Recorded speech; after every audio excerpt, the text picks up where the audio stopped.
दोस्तों नमस्कार। देश की इकोनॉमी का बंटा धार है और हमें चुनाव में जाना है।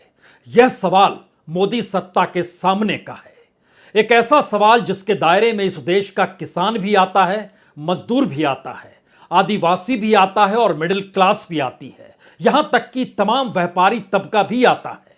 और यह उन राज्यों की कहानी है जिन राज्यों में चुनाव होने वाले हैं। और बीजेपी अब संभल संभल कर कदम रख रही है या मोदी शाह की बिसात पे अब मोदी ने मान लिया है कि अब उनके चेहरे के आसरे जीत नहीं मिलेगी।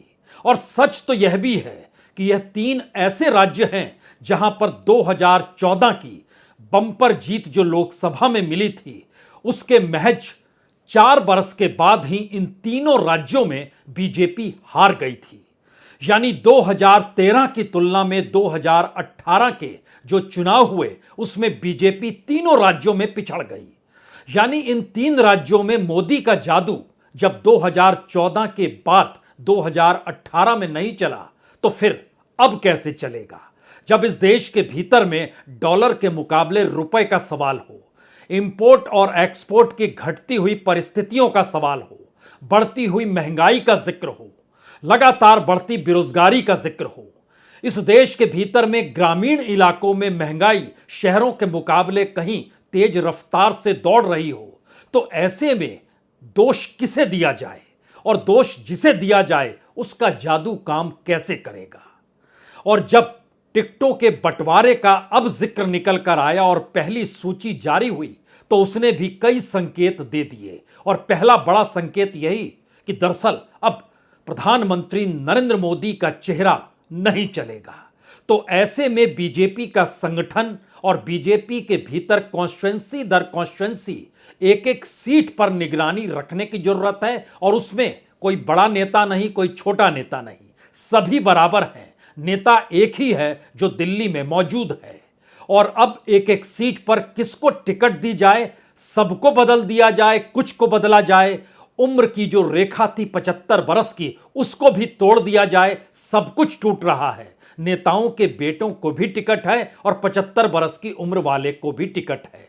जो अभी तक अपनी ताकत का एहसास सिर्फ अपने औरे से कराते थे उनका टिकट कट रहा है। तो क्या ये सारे संकेत 2024 के चुनाव को लेकर उन महारथियों के बीच हैं जो ये मानकर चलते हैं कि चुनाव तो हम जीत जाएंगे अगर प्रधानमंत्री मोदी ने या फिर बीजेपी के नेता मोदी शाह ने उन्हें टिकट दे दिया। लेकिन एक एक सीट महत्वपूर्ण है 272 पहुंचने के लिए 2024 में।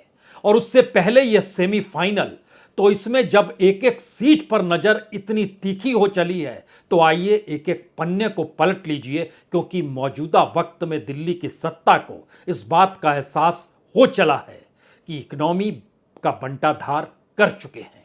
और अब वो संभले नहीं संभलेगी तो अगले 8 महीने तक इस देश में सिर्फ राजनीति होगी, चुनाव होगा, सीटों का ऐलान होगा, किसकी जमी को नीचे से हटाना है टिकट काट करके और किसकी जमी को जोड़ना है टिकट दे दे करके। यही स्थिति अगले 8 महीनों में इस दौर में गवर्नेंस के तौर पर देख लीजिए या मोदी सरकार के तौर पर देख लीजिए, यही होने वाला है।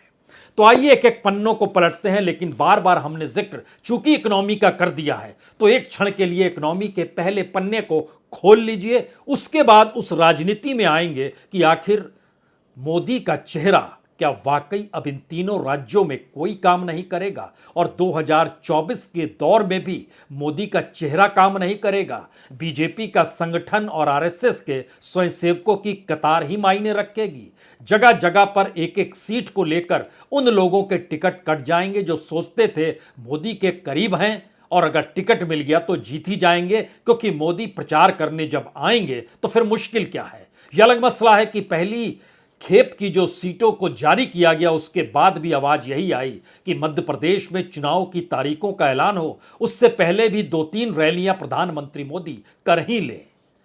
चेहरा नहीं, जादू खत्म, जमीन पर उतरने की स्थिति और उसमें एक एक करके कई कैटेगरी। लेकिन इस दौर में सबसे पहले डॉलर के मुकाबले रुपया 83 रुपए 15 पैसे हो गया है प्रति डॉलर, रुपया नीचे जा चुका है। जो बजट में ऐलान किया गया था डिसइन्वेस्टमेंट का, उसमें लगभग 60% की गिरावट आ गई है। 30,000 करोड़ रुपया भी कमा पाएंगे नहीं, यह भी मुश्किल है। टारगेट 51,000 करोड़ का था। रिटेल इन्फ्लेशन, और वह भी गांव में, इस तेजी से बढ़ा है कि पूछिए नहीं। और खास तौर से सब्जी 37.3% की रफ्तार से एक महीने में कुलांचे मार रही है और लोगों के पास पैसा नहीं है। मसाले 21% बढ़ गए, दाल 13% बढ़ गई, अनाज 13% बढ़ गया, पेय पदार्थ 10% बढ़ गए। लेकिन सब्जियों ने कमाल कर दिया है इस दौर में, असर गांव तक के भीतर है। जो एक्सपोर्ट होता था वो सबसे कम पर आ गया है, 16% नीचे आ गया। व्यापार घाटा भी 20 बिलियन डॉलर के पार पहुंच गया। तेल आयात में हम पूरे तरीके से रशिया पर निर्भर हो चले हैं। यानी जो इराक से तेल लेते थे, जो सऊदी अरब से लेते थे, जो यूनाइटेड अरब अमीरात से लेते थे, जो अमेरिका से लेते थे, अगर इन सभी को भी जोड़ दीजिएगा तो तकरीबन 13 बिलियन डॉलर का तेल इनसे आता है। और अकेले रशिया से 12.5 बिलियन डॉलर का तेल पिछले 3 महीनों में आया है। यानी इकोनॉमी को कैसे संभालना है, किस रूप में संभालना है, उसकी सबसे बड़ी त्रासदी नजर अगर सूरत में आती है, जहां पर डायमंड फैक्ट्रियों में लगते हुए ताले, 30% तक मांग की कमी, 20,000 वर्कर्स को नौकरी से निकाला जाना, और बीते 4 हफ्तों के भीतर 9 लोगों ने खुदकुशी कर ली जो डायमंड इंडस्ट्री से जुड़े हुए थे। और इसकी दूसरी स्थिति किसानों से जुड़ी है, जो विदर्भ के भीतर में 14 और 15 अगस्त आजादी के वक्त के 48 घंटों के भीतर यवतमाल में सिर्फ 5 किसान खुदकुशी करते हैं एक ही जिले के भीतर। उसमें 35 साल के मनोज राठौड़ भी हैं, 42 साल के शालू पातर भी हैं जो आदिवासी महिला है, 51 साल के करनू किनाके भी हैं, यह भी आदिवासी किसान हैं, और 45 साल के नामदेव वाघमारे भी हैं, और 42 साल के रामाराव राठौड़ भी हैं। ये सभी यवतमाल के हैं। लेकिन ये पहली बार है कि हर 6 घंटे के भीतर, या एक दौर में खुदकुशी होती थी 6 घंटे के भीतर, वह घटकर 3 घंटे के भीतर एक एक खुदकुशी विदर्भ में हो रही है। आखिरी आंकड़ा जो 15 अगस्त तक का आया, उसमें इस बरस बताया गया 1,570 किसानों ने खुदकुशी कर ली। इकोनॉमी की यह तस्वीर मध्य प्रदेश के भीतर अलग नहीं है, छत्तीसगढ़ के भीतर अलग नहीं है, राजस्थान के भीतर अलग नहीं है। तो लौटिए उस राजनीति को समझने के लिए जहां पर इस दौर में मोदी का चेहरा काम नहीं करेगा, और यह लकीर जो अब खिंच रही है यह 2024 तक चलती चली जाएगी। कितनों के टिकट कटेंगे लोकसभा चुनाव में, जो अपने आप को कद्दावर समझते हैं अभी से चेत जाएं।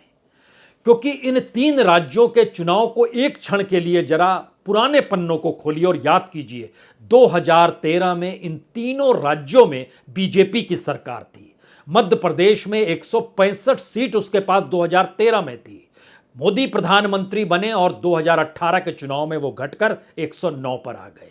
छत्तीसगढ़ के भीतर उनके पास सीटें 49 हुआ करती थी 90 में से, जो घटकर 2018 में 15 पर आ गए। राजस्थान के भीतर 163 हुआ करती थी, वसुंधरा का जलवा था, लेकिन 2018 में वसुंधरा से झगड़ा और घटकर स्थिति 73 पर आ गई। और इस बार भी झगड़ा कहीं ज्यादा तूल पकड़े हुए है, और यह बात तय हो रही है कि वसुंधरा का उपयोग किया जाए, साथ लिया जाए, ना लिया जाए। सियासी तौर पर अपनी ताकत को मोदी शाह गंवाना नहीं चाहते हैं। राज्यों को भी दिल्ली ही हांकेगी, यह संदेश बहुत साफ है।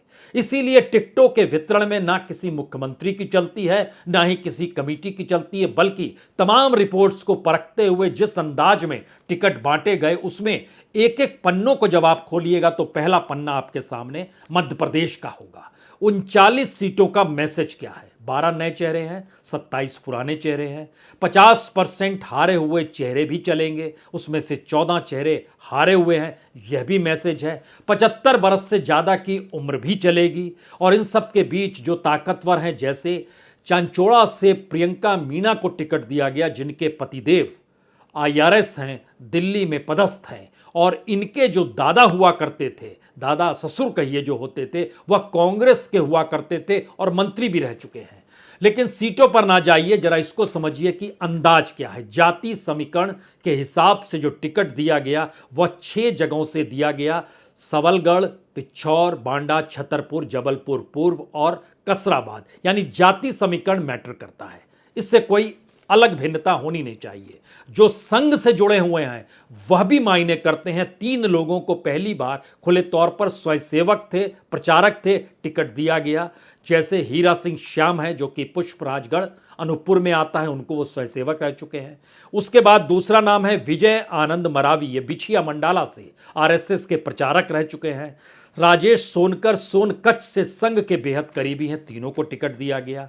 सिंधिया के करीबी 2 ही हैं जिनको टिकट दिया गया। उसमें एक नाम इस बात के लिए महत्वपूर्ण है कि उनकी उम्र जो है वह 75 के पार है, लेकिन उनको चंदेरी से जगन्नाथ रघुवंशी को टिकट दिया गया। यानी 75 साल से ज्यादा को टिकट नहीं देना है, लेकिन यहां दिया गया। दूसरा नाम एंदल सिंह कसाना जो सुभावली से जिनको टिकट दिया गया, उनको टिकट दिया गया। कुछ बड़े नेताओं को साथ करीबी को टिकट इसलिए दिया जा रहा है कि इस बार सामूहिक तौर पे सभी कूद जाएं। इसीलिए प्रहलाद सिंह पटेल जो मंत्री हैं, उनके व्यक्ति लखन पटेल को पातरिया दांपोह से टिकट दिया जाता है। गणेश सिंह जो है सांसद हैं, उनके करीबी सुरेंद्र सिंह गद्दावर चित्रकूट 17 से टिकट दिया जाता है। सत्यनारायण जेटिया ताराचंद गोयल तराना से टिकट दिया जाता है, इनके करीबी है। थावरचंद गहलोत के करीबी सतीश मालवीय हैं, उनको टिकट दिया जाता है छट्टियां से। नड्डा की टीम में थे ओम प्रकाश धुर्वे, उनको भी टिकट दिया जाता है डिंडोरी से। केंद्रीय मंत्री के करीबी हैं एक महेंद्र नागेश जो गुरगांव नरसिंहपुर से, उनको भी टिकट दिया जाता है। मुख्यमंत्री के करीबी हैं पूर्व मंत्री रंजना पटेल के करीबी हैं, और उनको कुक्षीधार से जयदीप पटेल को भी टिकट दिया जाता है। ये मैसेज क्या है? 4-5 खानों में जब आप मैसेज देखिएगा तो नेताओं के करीबी, क्योंकि बड़े बड़े कद्दावर नेता भी मैदान में उतर जाएं। जातीय समीकरण यकीनी तौर पर उस इलाके में पैठ होनी चाहिए। इलाके में जिनकी पकड़ है, ऐसे 5 लोगों को मध्य प्रदेश में टिकट दिया गया, लेकिन 3 नेता पुत्र को भी टिकट दिया गया। और जब आप उस 39 सीटों को परखेंगे तो एक लाइन आपके जहन में आएगी, क्या इस बार नरेंद्र मोदी का चेहरा मध्य प्रदेश में काम नहीं करेगा? अरे वो तो 2018 में भी नहीं किया था। यह सवाल मध्य प्रदेश के भीतर कांग्रेसी भी उठाते हैं और बीजेपी के भीतर फुसफुसाहट भी होती है, क्योंकि बचते बचाते 109 सीट पर आ गया और उसके बाद कांग्रेस को तोड़ना पड़ा, सिंधिया को लाना पड़ा, तब शिवराज सिंह चौहान की सरकार बनी। तो स्थिति मध्य प्रदेश में नाजुक है, इसीलिए अभी से भिड़िए उन सीटों की तैयारी जो आपके हिस्से में आती नहीं है, हार जाते। इसीलिए यह सूची का पहला संदेश, अब आने वाले वक्त में बीजेपी इस गुमान में ना रहे कि मोदी के चेहरे के आसरे वोट मिल जाएगा, इस गुमान में ना रहे कि मोदी रैली करेंगे और आपके पास वोट आ जाएगा। इस गुमान में मत रहिए कि किसी तरीके से वो कहीं पर जाकर रोड शो करेंगे, आपके हिस्से में आ जाएगा। ना तो यह हिमाचल में आया, ना ही यह कर्नाटक में आया, बंगाल में भी यह जादू नहीं चला था। लेकिन इन परिस्थितियों के भीतर पहला बड़ा मैसेज जो मध्य प्रदेश से निकल कर आया, उसमें एक एक सीट पर एक एक व्यक्ति इसलिए महत्वपूर्ण है कि उसकी राजनीतिक पकड़ अपने तौर पर उस क्षेत्र में कितनी है और कितनी और वो बढ़ा सकता है, और उसमें पूरा योगदान वो स्वयंसेवक हो, बीजेपी का कार्यकर्ता हो, या बड़े नेता जो कि सिफारिश कर रहे हैं हमारे करीब का है ले लीजिए, यूं नहीं ले लीजिए, इस बार जिताना है ये सोच कर लीजिए और मोदी माइनस कर दीजिए। यह अगर मध्य प्रदेश के भीतर की तस्वीर है, तो दूसरी तस्वीर हो सकता है आपके जहन में इस बात को लेकर आए, तब छत्तीसगढ़ का क्या मसला है। छत्तीसगढ़ के भीतर जो 21 सीटों का ऐलान हुआ है, एक भी ऐसी सीट नहीं है जो पिछली बार लड़े थे उनको टिकट दे दिया जाए। स्थिति ऐसी है कि पहली बार जो कलेक्ट्री छोड़कर नेतागिरी में उतरे थे चौधरी साहब, भाजपा के महामंत्री बन गए थे, पिछली बार खरसिया से चुनाव हार गए थे 94,000 वोटों से। इस बार उनको भी टिकट नहीं और वहां से महेश साहू को उतारा गया। और तो और जो राम विचार नेताम होते थे, पुराने कद्दावर नेता, 1990 में पहली बार विधायक बने थे, 2013 तक विधायक रहे और उसके बाद हारे, तब जब देश के प्रधानमंत्री नरेंद्र मोदी बन गए।